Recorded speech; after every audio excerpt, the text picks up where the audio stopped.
lo entiendan así.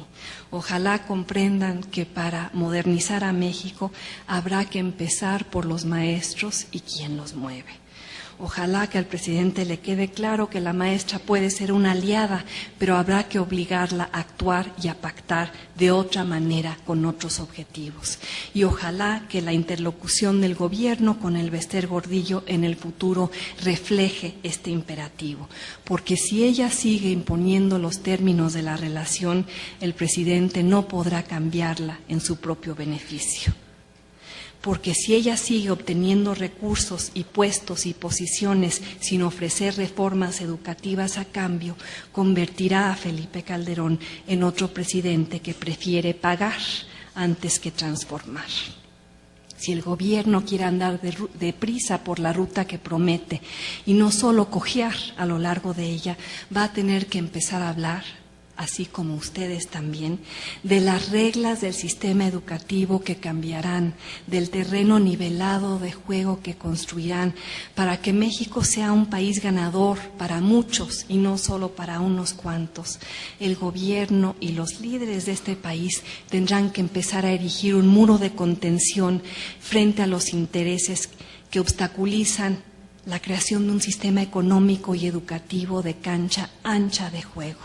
Deberá actuar en nombre del interés público, en pocas palabras, en nombre de los habitantes de este país y de sus derechos, para así crear una clase media amplia, con voz, con derechos, con oportunidades, para generar riqueza y acumularla, crear ciudadanos dinámicos, emprendedores, educados, competitivos, meritocráticos, porque su país les permite serlo, crear un sistema económico que permita la movilidad social en vez de permitir la perpetuación de barreras de entrada que la inhiben.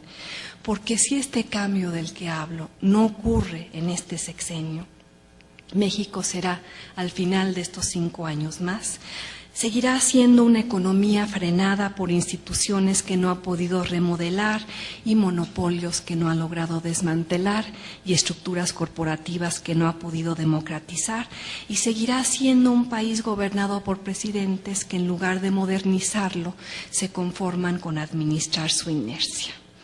Ahora bien, evitar esa inercia va a ser labor de todos, no solo de la clase política.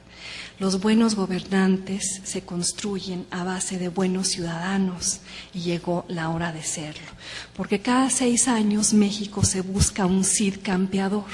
Cada 6 años México busca un político capaz de redimir al país y rescatarlo. Los mexicanos le gritaron a Vicente Fox una y otra vez en el Ángel de la Independencia: no nos falles, y se sorprendieron cuando lo hizo. Por ello ha llegado el momento de reconocer que no hay salvadores, que solo hay ciudadanos con una obligación compartida, decirnos a nosotros mismos que México cambia, pero muy lentamente, debido a la complicidad de sus habitantes. Todos aquellos que parten de la premisa, así es México, todos aquellos que parten de la inevitabilidad, de la conformidad. Ya lo decía Octavio Paz en El laberinto de la soledad, y lo cito: y si no somos todos estoicos e impasibles como Juárez y Cuauhtémoc, al menos procuramos ser resignados, pacientes y sufridos. La resignación es una de nuestras virtudes populares. Más que el brillo de nuestras victorias, nos conmueve nuestra entereza ante la adversidad. Ahí está nuestro conformismo con la corrupción cuando es compartida, nuestra paciencia frente a un país que solo le da 8 años de educación a su población. El que yo escuche sorprendentemente con respecto al señor Carlos Slim, pues quizá sea un monopolista, pero es nuestro monopolista. Nuestra convicción compartida en el fondo de que México es incambiable.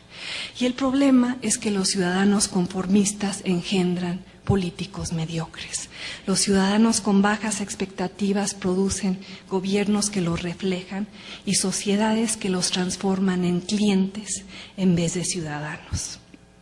Pero en México ha sido más fácil jugar con las reglas existentes que exigir nuevas, ha sido más cómodo seguir las costumbres que confrontarlas, ha sido más rentable históricamente la conformidad cortés que la indignación permanente. Ha sido más aceptable tolerar las grandes omisiones y negociar las pequeñas sumisiones. Pero esa complacencia permite, insisto, en que el país siga cojeando de lado en vez de correr de frente. Y alguna vez el periodista Julio Scherer García le pidió a Ernesto Zedillo que le hablara de su amor por México.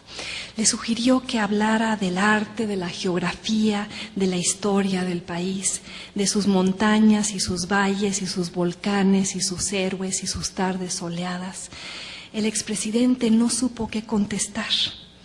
Y hoy es probable que haya mexicanos aquí que tampoco sepan hacerlo, porque con demasiada frecuencia México padece lo que Jorge Domínguez en un artículo en Foreign Affairs llamó la fracasomanía, el pesimismo persistente ante una realidad que parece inamovible. ¿Cuántas veces no piensan? La corrupción no puede ser combatida, los políticos no pueden ser propositivos, la sociedad no puede ser movilizada, la población no puede ser educada, los buenos siempre sucumben, los reformadores siempre pierden, el país siempre pierde, los mexicanos siempre se tiran al vacío desde el castillo de Chapultepec y no logran salir de ahí. Por eso es mejor callar, es mejor ignorar, es mejor emigrar. Pero yo les pediría que reflexionaran sobre aquello que Julio Scherer le pidió a Ernesto Zedillo en esa lista, porque en esa descripción de todo aquello que ustedes aman de México, porque frente a los motivos para cerrar los ojos están los motivos para abrirlos. Frente a las razones para perder la fe están todas las razones para recuperarla. Los murales de Diego Rivera, las enchiladas suizas de Sanborns, las mariposas en Michoacán, el cine de Alfonso Cuarón, el valor de Sergio Aguayo, con aquello que Martin Luther King llamó coraje moral. Cuando vociferen que los bonos sexenales y la rapacidad de los sindicatos y la educación atorada y el desempleo constante y la desigualdad lacerante son realidades que ningún mexicano está dispuesto a aceptar. Porque si nadie alza la barra, el país va a seguir abajo de ella. Si nadie exige que las cosas cambien verdaderamente, nunca lo harán. Y si los mexicanos siguen habitando el laberinto de la conformidad, va a ser muy difícil crear ciudadanos desde ahí. Y la conformidad es el juego seguro de quienes no quieren perder los privilegios que gozan, los puestos que ocupan, las posiciones que cuidan. La conformidad es la cobija confortable de los que no mueven un dedo debajo de ella. Es el lujo de quienes rentan el carro, pero no se sienten dueños de él. Y durante demasiado tiempo México ha sido un país rentado para sus habitantes. Ha pertenecido a sus líderes religiosos y a sus tlatoanis tribales y a sus colonizadores y a sus liberales y a sus conservadores y a sus dictadores y a sus priistas y a sus presidentes imperiales y a su inteligencia y a sus partidos y a sus élites. No ha pertenecido a sus ciudadanos y por eso pocos lo cuidan, pocos lo sacuden, pocos lo aspiran, pocos lo lavan, pocos lo enceran, pocos piensan que es suyo, pocos lo tratan como si lo fuera, porque como dice Larry Summers, el expresidente de la Universidad de Harvard, nadie nunca ha lavado un carro rentado.